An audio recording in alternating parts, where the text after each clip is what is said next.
네, 이제 토의는 마쳤고요. 부처 보고를 하겠습니다. 재해조사 대상 사망사고 통계 고용노동부 장관님 보고해 주십시오. 네, 노동부 장관입니다. 2026년 1분기 재해조사 대상 사망사고 통계를 보고드리겠습니다. 올해 1분기 전체 사고 사망자 수는 113명으로 작년 1분기 137명보다 24명, 17.5% 감소했습니다. 113명은 2022년 중대재해처벌법 시행 이후 작성된 1분기 통계 기준으로 가장 적은 수치입니다. 업종별로 보면 건설업에서 45.1%인 32명이 감소하였고 기타 업종에서 40.5%인 15명이 감소했습니다. 건설업은 50억 이상 현장에서 기타 업종은 5인 미만 사업장에서 각각 69% 감소하면서 전체 감소세를 견인했습니다. 다만 제조업은 지난 3월 발생한 대전 화재 사고 등 영향으로 사고 사망자 수가 증가했습니다. 대표적인 재래형 사고인 떨어짐 유형의 사고 사망자 수는 작년에 비해 절반으로 감소했습니다. 이번 결과는 떨어지면 죽습니다 라는 대통령님의 강력한 산재 근절 메시지가 작은 사업자까지 도달했기 때문이라고 생각합니다. 단기간 내에 달성이 어렵다고 여겨졌던 소규모 건설 현장 등의 추락사고 감축이 주는 시사점은 민간에서도 CEO가 어떤 철학으로 사업에 임하는가에 따라 산재는 반드시 감축될 수 있다는 소중한 징표입니다. 산재왕국 결코 대한민국의 숙명이 아닙니다. 중대재해 감소 추세를 전 사업장으로 확산시키기 위한 향후 대응 방안입니다. 첫째, 고위험 사업장 관리를 강화하고 화재 위험 사업장은 통합 관리하겠습니다. 고위험 사업장 약 10만 개소를 전수조사한 후 감독과 점검을 연계하여 50인 이상 사업장은 전담 관리하겠습니다. 노동부가 자체 개발한 AX를 통해 고위험 사업장을 정밀 타겟팅하여 맞춤형 예방 지원을 강화하겠습니다. 화재 위험 사업장 소방청과 통합 관리하겠습니다. 모든 산업시설의 화재 발생 정보를 소방청으로부터 공유받고 반복적 화재 사업장 등은 점검 감독하겠습니다. 현재 화재 위험 사업장 4,000개소에 대해 소방청과 합동 점검 및 기획 감독을 하고 있습니다. 금속 가공류 취급 사업장 2,200개소에 대해서도 교육과 점검을 추진하겠습니다. 둘째, 작은 사업장을 밀착 관리하여 추락 사고를 더욱 줄이겠습니다. 부처 간 벽을 허물고 지붕 사고 등 작은 사업장 산재 예방에 온 나라가 나서겠습니다. 예를 들어 축사 지붕의 경우 농림부, 한우협회, 축협 등과 위치 정보를 공유하고 태양광 공사의 경우 지방정부와 한전이 위치를 공유해주면 안전일터 지킴이나 민간 재해 예방기관이 방문하여 채광창, 덮개 설치, 안전대 부착 설비 등을 안내하면서 재정 지원을 연계하고 있습니다. 만약 지도를 거부하는 현장은 산업안전감독관의 감독으로 전환하겠습니다. 셋째, 핵심 안전수칙 위반에 대해 신고 포상금 제도를 운영하고 국민 참여를 기반으로 일터 안전을 확보하겠습니다. 산재 감소가 생산성 증대로 이어져서 안전에 기반한 지속가능한 성장을 뒷받침하겠습니다. 마지막으로 노동안전 종합대책 입법 과제와 관련하여 통과된 법은 차질 없이 추진될 수 있도록 하고 국회 본회의에 계류 중인 법안은 조속히 통과될 수 있도록 국회와 더욱 긴밀히 협의하겠습니다. 아울러 위험의 외주화를 막고 작은 사업장 노동자가 더 위험해지지 않도록 산업안전 분야에서부터 5인 미만 사업장에 대한 산안법 일부 예외 규정의 단계적 적용 확대를 조속히 추진하겠습니다. 노동부는 안전 앞에 그 어떠한 타협도 없다는 일념하에 올해는 반드시 산재왕국이라는 오명을 벗도록 최선을 다하겠습니다. 이상 보고를 마치겠습니다. 이게 좀 이때까지 좀 난리친 게 효과가 생겼나 봐요. 예, 특히 떨어짐 사고에 대해서 작은 사업장에서 숫자가 줄고 있습니다. 물론 지금도 잡기는 쉽지는 않은데. 예, 확실히 제가 보고서 봤는데 떨어지는 사고가 줄긴 했어요. 떨어진 사고 많이 줄었고 지금 남아있는 것은 고령자들 작은 사업장에서 떨어짐 사고가 있습니다. 하여튼 현재 이렇게 물론 이제 이게 작년 하반기 어쨌든 좀 이런저런 조치도 하고 제도도 바꾸고 해서 이제 그 효과가 조금씩 나타나는 것 같아요. 이제 한 6개월 지나면서 그죠? 예, 아직 대통령님 메시지가 전해진 게 이 정도고 아직 제도 시행은 올 하반기부터고 입법도 아직 되는 건 아닌데 이 정도 저희들이 중요하게 보는 거는 이 기세가 꺾였다라는 것만으로도 중요한 시사점이라고 생각하고 제도가 도입되면 더욱 박차를 가하겠습니다. 그래도 OECD 평균에 비하면은 뭐 턱없이 아직 높은 대통령 거죠. 말씀대로 갈 길이 먼니다. 예. 그 어쨌든 113명도 결코 작은 숫자가 아니고 이 숫자를 보면은 여전히 하루에 2분은 퇴근하지 못했다는 숫자이기 때문에 더 분발하겠습니다. 분기 1분기 얘기라는 거죠. 석 달 동안 113분이 돌아가셨습니다. 네. 한 달에 40명 가까이 사망했다는 얘기인데. 큰 사업장은 확실하게 시스템이 갖춰져 있고 지난 대전 화재 사고, 특히 화재 사고 아리셀도 마찬가지고 이천 화재도 마찬가지고 화재 사고는 뭐 한두 붙여가지고 될 일이 아니고 또 켜켜이 쌓여져 있는 이번에 소방관 순직도 너무 안타까운데요. 네. 그걸 위해서 또 부처간 벽을 허물고 소방차. 그 이번 소방관 사망 사고도 이 사망에 해당되는 거죠. 어쨌든 그 순직이죠. 노동자, 순직이긴 소방관은 한데. 공무원이기 때문에 순직으로 처리. 어쨌든 이 통계에도 포함되는 사람들이 공무원이기 때문에 산재로는 포함되지 그것도 않겠습니다. 별도인가요? 어쨌든 그래도 일터에서 벌어진 사고이기 때문에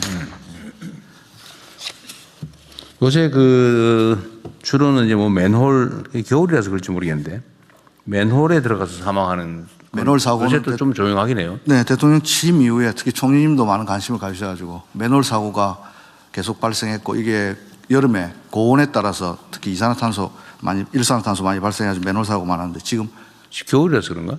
아닙니다. 그 뒤에 환기 사전 측정 어쨌든 그거 철저히 관리하시고요. 철저히 관리해서 현재까지는 그 이후 맨홀 질식 사고는 보고되지 않고 이제 추락 사고, 맨홀 사고 이게 좀 줄어들다 보니까 눈에 띄는 게 뭐냐면은 무슨 끼임 사고, 깔림 사고 이게 또 많이 눈에 띄더라고요. 그래서 지금 제조업에서 약간 끼임 사고가 계속 발생되고 있는데요.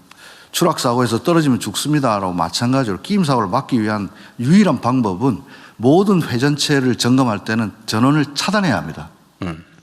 반드시 차단한 후 점검에 들어가는 것을 일상화해야 되는데요. 업무 특성상 또 물량이 컨베이어로 몰려오기 때문에 그 사이사이에 작업하다가 끼임 사고가 발생됩니다. 떨어지면 죽는 것과 마찬가지로 모든 회전체는 끼이면 잘립니다. 그렇기 때문에 끼임을 막기 위해서는 반드시 전원을 차단해야 한다. 그거는 기계에 밤에 졸다가 이렇게 끼어 들어가서 사망하는 사고들이 이번에 SPC도 0시 19분 어간에 났습니다. 심야 이번에 시간 손가락 잘린 거? 손가락 사고 났습니다. SPC에 대해서도 한 말씀 드리면 하이니 법칙이라고 1대 29, 300인데 작은 사고 막지 못하면 큰 사고 또 난다는 점 다시 한번 강조드립니다. 거기는 우리 아침에 티타임 때 뭐 얘기 좀 했는데 지금 조사 나갈 거죠. 바로 즉시 작업 중지시키고 조사 엄정하게 보고 있습니다. 맞든 그게 열심히 사고 방지를 위해서 노력했는데 발생한 사고가 아니라는 설이 있어요. 그래서 저희들이 면밀히 보고 있습니다. 네. 주관적 의도에 관한 부분을 잘 체크해 보도록 하십시오. 그렇게 하겠습니다. 여기 아까 누가 우리 얘기 청와대 비서진 중에 그 내부 얘기를 아는 사람이 있더라고. 네, 그래서 그거 좀 물어봐가지고 네. 그것도 조사에 참고하도록 그렇게 하십시오. 하겠습니다. 그리고 신고 포상금 50만 원. 그 제가 전에 한번 그 얘기 했는데 전달이 됐나 모르겠네요. 그 작업장 안전 조치를 미행하면 5년 이하 징역 뭐 이렇게 돼 있잖아요, 지금요. 네, 근데 그거를 실제 통계를 내 보니까 그러니까 작업장의 안전 조치를 미행한 경우 최종 결론이 어떻게 됐나 봤더니 다 벌금형이고 벌금형은 평균 140만 원이었대요. 그러니까 안전 조치 미행해서 걸려 가지고 해봐야 결론은 벌금 140만 원이 최대였다 그 말이에요. 아무도 안 지키지. 그 안전 조치 한 개 안 하면 돈이 얼마나 남는데. 그잖아요. 추락 방지 시설 하나 안 하면 뭐 몇백만 원 남을 거 아니에요. 안전대 지급 안 하면 몇십만 원 남을 거고, 안전모 안 주면은 안전모값 남을 거고, 그렇게 쭉 남다가 한번 딱 걸렸어. 걸려가지고 가면은 벌금 140만 원이 몇 년 있다가 그것도. 그건 누가 지키겠어요? 안 지키지. 그래서 이걸 고치라고 했더니 과징금을 세게 때려라. 그랬더니 형사처벌이 차라리 낫다. 이런 보고가 왔더라고요. 근데 왜 형사처벌과 과징금은 병행이 안 되냐. 그 형사처벌은 형사처벌대로 과징금대로 하는 게 불가능하냐. 그랬더니 그것도 아니라던데. 예, 그래서 저희들이 형사처벌과 과징금을 병과하는 방법으로 과징금을 나중에 뭐 매출이 얼마 아니면 안전관리 비용의 얼마 곱하기 몇 배 이렇게 이걸 상한으로 정하고 예. 그래서 이거 안전관리 안 하고 있다가 걸리면 몇 배 손해다 이 생각이 들게 해줘야죠. 안전관리는 당연히 해야 되는 거 아니야. 네. 사람들 일 시킬 때 근로자가 다치지 않게 노동자들이 다치지 않게 하는 것은 그 당연한 기초비용 아니에요? 그렇습니다. 근로자가 다치게 되면은 차 운전하려면 휘발유 넣어야 되는 거하고 똑같은 거 아니에요? 똑같은 원리. 사람 쓰려면 사람 안 죽게 안전조치하고 일 시키는 거 당연한 거 아니에요? 기본이 기본. 근데 그걸 안 지켜요? 돈 벌겠다고? 그리고 관련 법이 지금 본회의 계류 중에 있습니다. 네. 조속히 통과될 수 있도록 하겠습니다. 병행해서 하고 세게 해가지고 네. 아니, 위반을 해서 돈을 번다는 생각을 못하게 해야 된다니까요. 이게 우리 사회가 법률 어기고 힘세면 다 봐주고 그러다 보니까 그 힘세서 법률 어기는 게 돈 버는 수단이 됐어요. 그 힘없고 그런 사람들은 사소한 거 가지고 다 제재받고 그것도 보복당하고 이런 불공정하고 불평등한 세상이 어디 있습니까? 당연히 힘이 세든 약하든 다 지키고 안 지키면 힘 세일수록 더 많은 제재를 당해야지. 특히 노동 영역은 그거 잘 챙겨야 됩니다. 네, 엄중하게 집행하겠습니다. 예, 다음 넘어가야 되는데 한 가지만 저 질문하려고. 이게 50인 이상 50억 이상 줄고 5억 이하 5인 이하 줄었잖아요. 네. 그래서 그게 통계가 5인에서 50인 5억에서 50억까지는 준 건지 그대로인지 어떻게 되는지 그거 하나 궁금하고 거기가 지금 제일 그런 문제점이면 그거는 케어하는 사람을 늘리면 지금 우리 담당관 늘리면 그걸로 해결하는 거예요? 어떻게 되는 거예요? 일단 50억 미만 지난번 보고 드릴 때는 50억 이상에서는 확실하게 감소했는데 50억 미만 사업장에서는 작은 사업장에서는 계속 늘어나고 있다고 보고 드렸습니다. 근데 예. 근데 저희들이 지난 하반기 뭐 나름대로 한 덕분에 작은 사업장 중심으로 가니까 작은 사업장의 떨어짐 사고가 절반으로 줄어서 전체 감소세를 견인했고 이번에 50억 미만 사업장이 횡보한 이유는 안타깝게도 지난 대전 화재 사고처럼 큰 사업장에서 대형 화재 사고가 나는 바람에 숫자가 줄지를 못해요. 이게 50인 이상 대형 사업장은 추세적으로 계속 줄어들고 있었고 줄어들고 있었고 50인 미만 잘 고용 줄어들고 사업장은 계속 오히려 늘다가 예. 이번 1분기에 팍 줄어든 거예요. 그렇습니다. 그렇잖아요. 예. 근데 그 50인 이하 준 게 지금 보니까 주로 5억 이하 5억 그렇습니다. 예, 맞습니다. 예. 작은 사업장 5에서 50까지가 어떻게 돼요? 그 신고 포상금은 신고하면 50만 원 준다 그 말이죠. 최소 50만에서 최대 500만 원까지 세 번까지 할 수 있고 최대 폭은 왜 세 1000만 원. 번까지 세 번 이상 신고하면 안 준다 그 말이에요? 너무 카파라치처럼 악용될 수. 아니 그 괜찮다니까요. 파파라치 하면 어때? 일단 아니 우리가 생각해 보세요. 이거에 대한 묘한 고정관념이 있던데 전에 한번 제가 얘기했잖아요. 그 담배꽁초 단속하라 그랬더니 저기 인도위 아니 뭐야 그 뭐라 그러지 이렇게 육교 위에서 이렇게 망원렌즈 설치해놓고 자동으로 택시에서 이렇게 툭 떨어뜨리는 거 찍어가지고 신고하기 너무 많아가지고 돈 안 줬다는 얘기 했잖아요 전에. 저는 그러면 안 된다고 생각해요. 아니 그런 위반 행위를 단속하려 그러면 공무원이 하려면 훨씬 많은 조직 운영 비용 인건비가 들잖아요. 근데 그걸 민간이 신고하면은 비용도 적게 들고 단속 효과가 확실하게 있는데 그걸 방임할 게 아니라면 민간이 신고한 걸 왜 횟수를 제한을 왜 합니까? 50만 나는 직업으로 생겨가지고 하는 거 좋다고 생각한다니까요. 아니 그런 회사 만들어가지고 교육시켜서 저기 작업장 안전 관리 엉터리로 하는데 야 우리 오늘은 여기 가서 저기 신고하고 내일은 저기 가서 신고하고 신고해서 돈 벌자고 왜 나쁩니까? 도둑놈 잡는 거하고 똑같은데. 일단 그러면 1000만 원 더 고민하고 야당하고 잘 협의해. 아니 위반을 어떤 사람이 마음먹고 신고하는 게 왜 나빠요? 그것도 사회 불합리와 10만 원. 불법을 시정하는 효과를 갖는 건데 단속 전문 공무원이 필요한데 우리가 예산 부족으로 못하는 거잖아요. 꼭 국민이 신고해서 하겠다는데 그거 왜 못하게 직업으로? 예산은 110억. 그거 확 늘려요. 그러니까 어쨌든 우리 사회의 모든 영역에서 불법을 통해서 돈을 버는 게 불가능한 사회로 만들어야 된다니까요. 뭐든지 사소하든 심각하든 제한하지 마세요. 네, 다른 좀 부처들도 마찬가지입니다. 다른 부처는 안 하는데 노동부만 한 것 같아 또. 내가 보기에는 노동부 장관 생각이 아니고 누군가 기한을 해온 거, 그래 맞아 그런 한 것 같아. 하여튼 그렇게 하지 말고. 내가 지나간 얘기를 하나만 더 하면 이거 매우 중요한데 신경 써야 될 일입니다. 시간 지나면 그렇게 될 가능성이 많아요.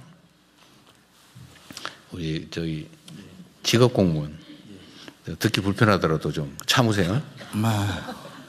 직업 공무원은 평생을 이 일을 하기 때문에 자기 색깔이 뚜렷하게 있어요. 그리고 정치적 색깔이 없는 게 법률상 원칙이죠. 직업 공무원은 법률상 그래야 된다고 돼 있어요. 대신에 그 로봇 태권부위처럼 선출직이 국민으로부터 권력을 직접 위임받은 지휘관을 딱 머리로 꽂으면 원래는 그 지휘관이 빨간색이다.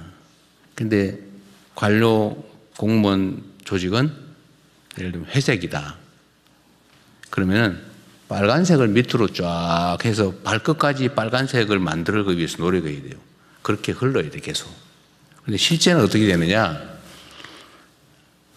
빨간색을 딱 올려놨는데 회색이 위로 밀고 올라와가지고 빨간색이 어느 날 회색이 돼 있어요. 근데 자기가 몰라요 그거를. 그 주변에서 워낙 전문가들인데다가 다 나름의 논리가 있어서 막 한참 얘기하다 보니 그 말이 다 맞아. 그래서 결국은 이제 빨간색이 국민들은 빨간색을 꽂았는데 또는 파란색을 꽂았는데 나중에 보니까 회색이 싹 침투돼가지고 한참 시간 지나고 나니까 거무튀튀하게 변해 있어요. 응? 이게 실제. 이게 뭐 사람이 나빠서 그런 게 아니고 무능해서 그런 게 아니고 그럴 수밖에 없어서 정기적으로 머리를 바꿔 끼워주는 거예요. 그게 예를 들어 한번 꽂았는데 그대로 쫙 잘 진행이 돼가지고 공무원 조직이 정말 막 파랗게 또는 노랗게 착착착 변하면 그 뭘로 다시 끼워 그냥 그대로 쭉 가면 되지. 근데 선거를 하는 이유가 그거라고요. 선거를 하는 이유가 헤드를 바꿔서 밀려 올라오는 거를 좀 밀어내려 보려고. 여러분들은 그 거대한 관료 조직, 관료가 나쁘다는 뜻 아닙니다. 이거 오해하지 마세요, 공무원 여러분. 원래 그래요, 원래. 그런데 거기다 들어갔으면 힘들어. 이 사상투쟁도 해야 되고요. 논리투쟁도 해야 되고, 권력투쟁도 해야 되고, 투쟁을 해요, 투쟁을. 막 끊임없이 공부하고, 끊임없이 국민들이 뭘 원하나. 우리의 권력의 원천이 국민이잖아요. 국민들이 뭘 원하나. 국민들의 생각은 뭔가. 이걸 끊임없이 탐구를 해서 이걸 막 밑에서 밀고 올라오는 걸 견디고 위에서 밑으로 내려야 된다니까요. 그러려면 진짜 엄청난 에너지와 열정이 필요합니다. 시간 지나면 잘 안 돼, 이게. 이것도 너무 오래 하면 안 될 것 같더라고요.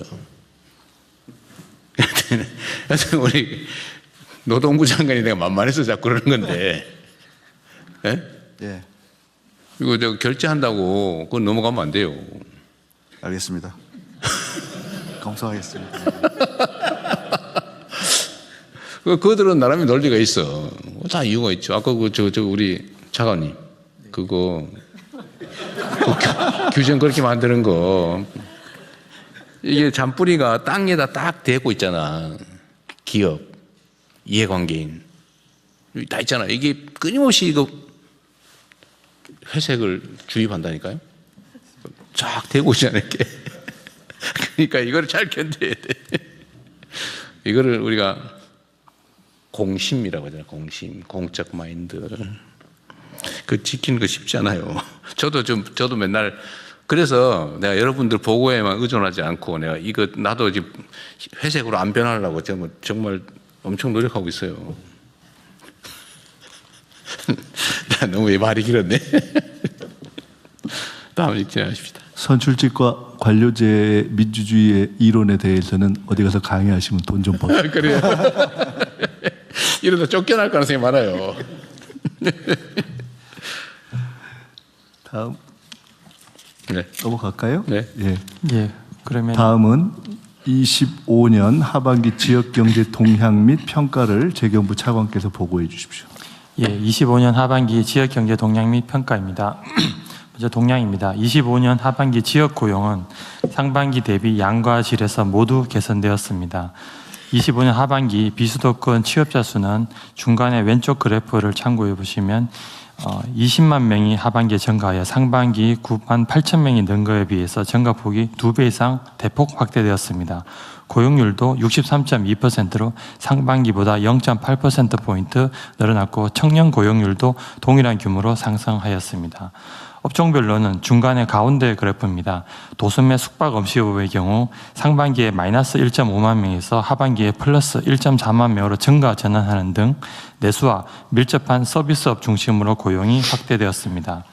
고용 안정성과 관련돼서는 오른쪽 그래프입니다. 1년 이상 계약을 하는 상용직의 경우 12만 명에서 20만 명으로 확대되는 등 고용의 질도 개선되고 있습니다.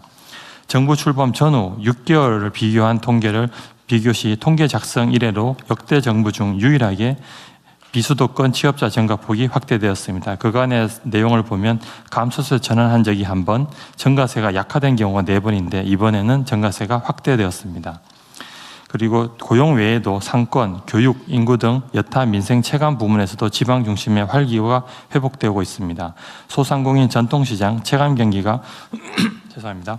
비수도권에서 더 크게 회복되었고 1분기 외국인의 비수도권 관광 소비와 수도권 국민의 비수도권 방문도 증가되었습니다. 가운데 조그만 스타 두 번째를 보시면 외래 관광객 표본조사 결과에 따르면 외국인의 지방 체류율이 36.2% 작년 1, 4분기 대비 올해 1, 4분기가 36.2% 늘었고 지출 규모도 17%가 늘었습니다. 그리고 수도권 국민의 지역 방문도 작년 1, 4분기 대비 올해 1, 4분기가 6.8%가 늘었습니다.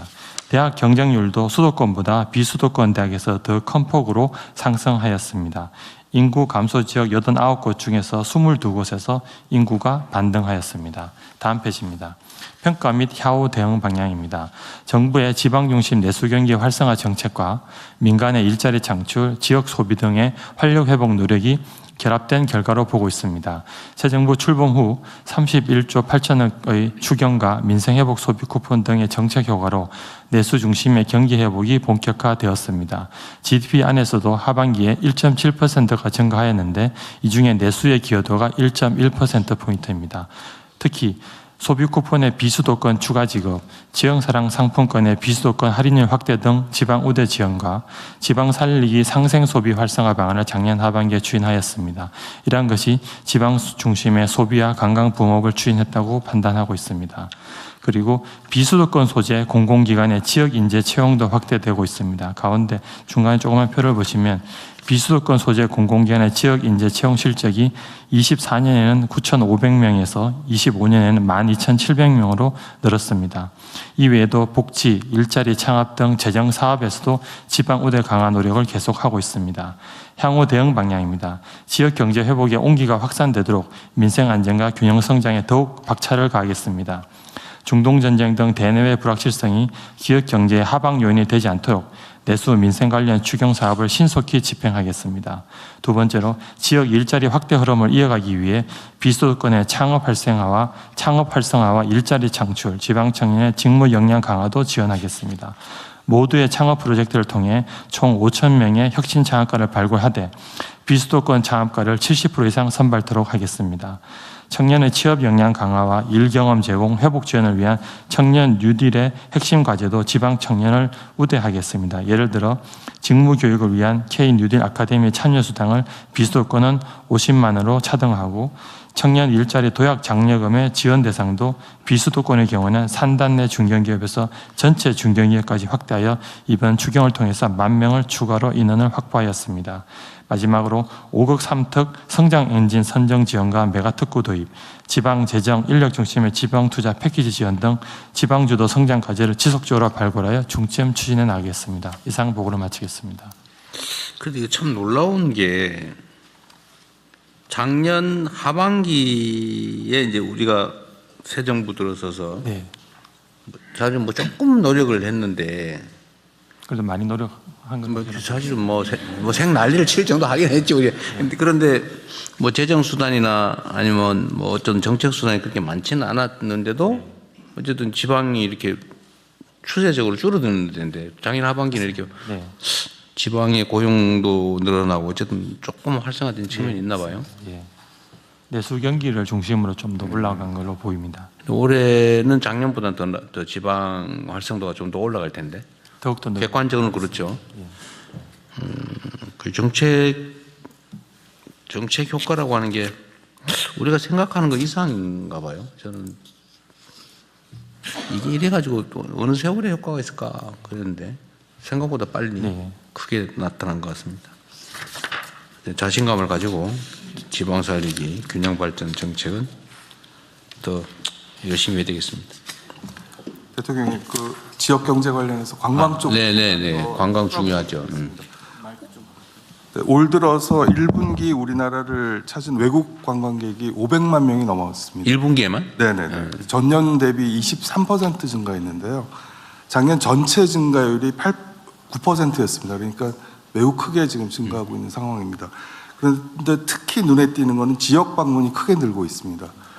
1분기 지방 공항으로 들어온 외래 관광객이 작년 동기 대비 50% 가까이 늘었습니다. 그래요? 그리고 외국인의 철도 여행도 작년 대비 46%가 늘어서 외국인들이 지역 공항으로도 들어오고 수도권에 들어와서도 철도를 타고 지역으로 가는 그런 추세가 지금 확장이 되고 있습니다. 내국인의 지방 여행도 마찬가지로 늘고 있는데요. 수도권 거주 국민의 지역 방문이 작년 대비 6.8% 늘었습니다. 근데 작년 동기간에 재작년 대비 늘어난 수치가 0.04%였습니다. 그러니까 6.8%라는 건 정말 크게 폭증했군요. 과거 그 전년에 비하면. 그래서 이제 체류 기간도 늘고 씀씀이도 늘고 모든 지표에서 내 외국인들의 지역 관광이 우상향의 그래프를 그리고 있고요. 그래서 외화를 벌고 지역 경제를 활성화하는데 매우 고무적인 상황이라서 네. 추가로 보고 드립니다. 하여튼 뭐 전에도 얘기했지만 일본에서 소위 지방창생제도, 지방창생정책이라고 하는 걸 총리 주제로 추진해서 한 몇 년 사이에 2, 3년 사이에 엄청나게 지방 관광이 활성화됐다고 해요. 네, 맞습니다. 어쨌든 우리도 지방 경제 활성화에는 관광 산업이 가지는 효과가 엄청 큰데 잘 챙겨 주시기 바라고요. 얘기 나온 김에 그거 하나 물어봐야 되겠네. 그 해외, 그러니까 다른 나라에서 대한민국으로는 항공기, 일단 다른 부처들도 한번 관련 있는데 좀 생각해 봐 주세요. 항공기의 정기 노선을 늘려달라는 민원을 내가 외국 정상들한테 자주 받거든요. 그런데 우리 국내 부처들 의견은 그거는 뭐 이런저런 이유로 지금은 안 되고 주된 이유가 이제 국적기 우리 국내 항공사들이 같이 들어가야 되는데 우리는 안 들어가려고 그러고 외국 항공사만 들어오게 되면 나중에는 다 그쪽에 먹힌다. 뭐 이런 논리가 하나 있는 것 같고 최근에 하나는 지방 공항으로 가라고 늘려줬더니 거기는 안 가고 인천공항으로 들어오는 걸 더 늘려달라고 그런다. 이런 얘기가 있더라고요. 그런데 저는 그 일면적인 생각인지 모르겠는데 우리가 관광산업을 진흥하자 아니면 어떤 이유로든 외국인들이 국내에 많이 오는 게 경제학적으로 도움이 되지 않습니까? 범죄 저지르러 오는 게 아닌 한 와서 뭐 밥이라도 사 먹을 거고. 근데 정상적으로 국내에 들어오는 사람들이 수요가 있으니까 외국 항공사들이 그 편수를 늘려달라고 할 텐데 그걸 국내 국적 항공사들과 균형을 맞추기 위해서 국내는 안 하려고 그러니까 그걸 미룬다든지 또는 지방으로 가게 하는 건 바람직하긴 한데 그건 좀 약간 다른 면이 있더라고요. 지방으로는 그 인천으로 오는 거에서 돈 벌면은 좀 돈이 좀 덜 남거나 약간의 손상이 생기더라도 미래를 생각해서 지방 공항 예를 들어 부산이나 저기 뭐 무안으로 가라 청주로 그리고 지금 인천공항에 뭐 항공기 계류장이라든가 뭐 그런 것도 좀 부족하다. 그 얘기도 있어요. 그런데 하여튼 종합적으로 보면 관광산업진흥이라는 측면에서도 여러 다른 측면에서도 우리 국적 항공사들이 취향을 못 하더라도 그 외국 국적사들이 정기 노선 늘려달라는 거를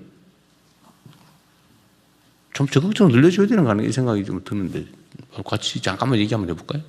네, 대통령 국토부 이차관입니다. 네. 그 지금 말씀하신 사항은 이제 항공 운수권을 협상을 하게 되어 있는데요. 네. 이제 우리 국토부에서 외국하고 항공 운수권을 협상을 할 때 이제 우리 비행기가 국적기가 몇 편 들어가고 또 외국 항공기가 몇 편 들어가고 그거를 협상을 하고 있습니다.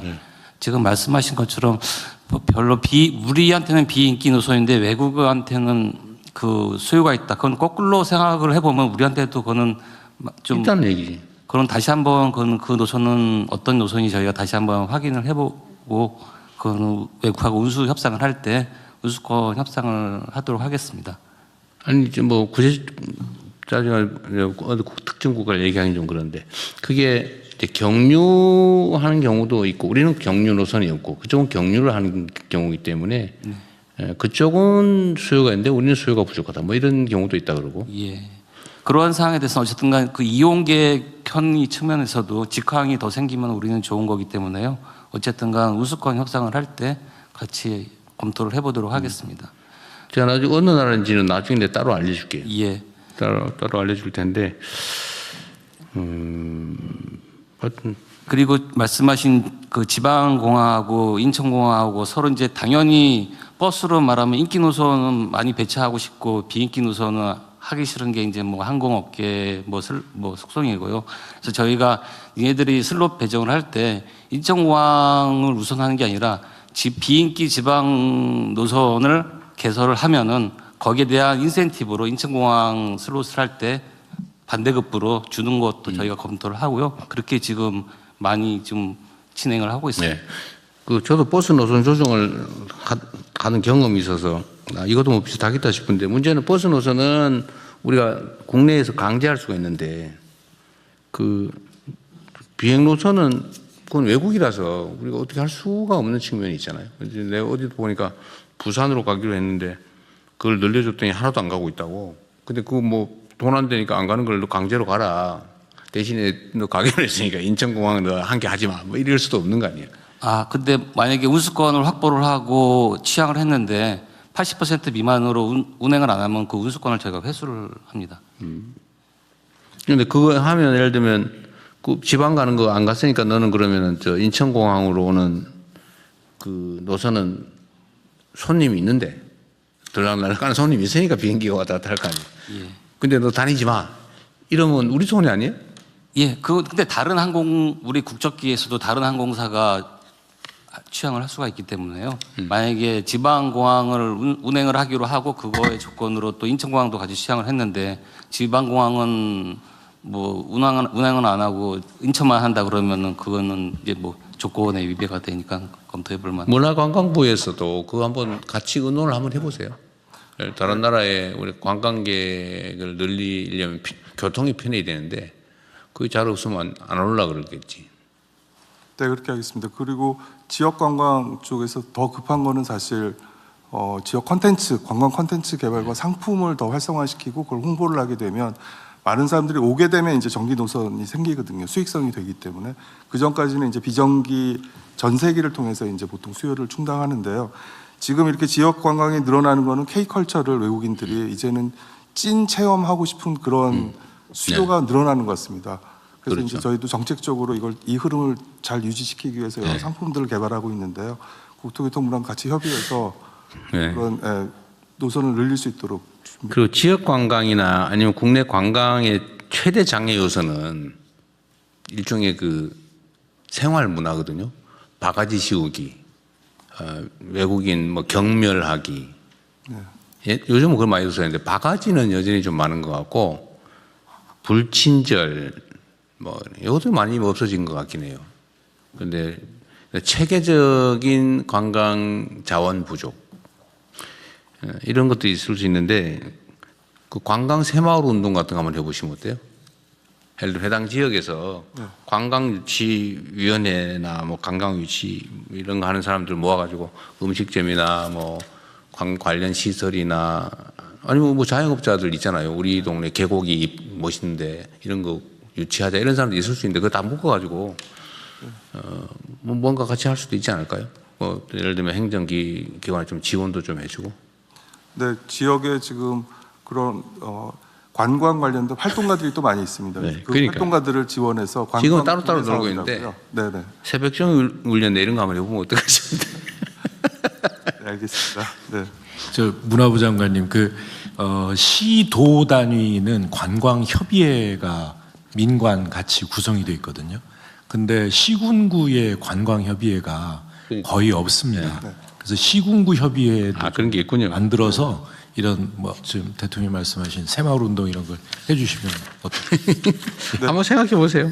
좋은 말씀입니다. 국가관광전략회의 밑에 그렇게 이제 쫙 지금 구성을 하고 있는데 말씀하셨듯이 지방선거 때문에 약간 행정 공백길에서 지금 미루고 있습니다.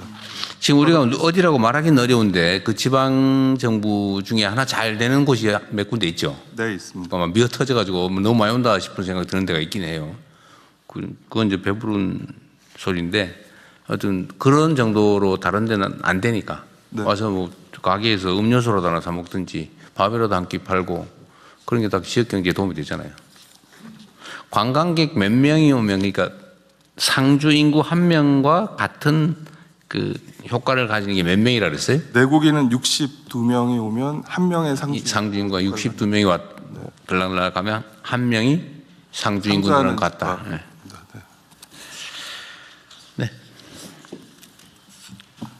네, 다음은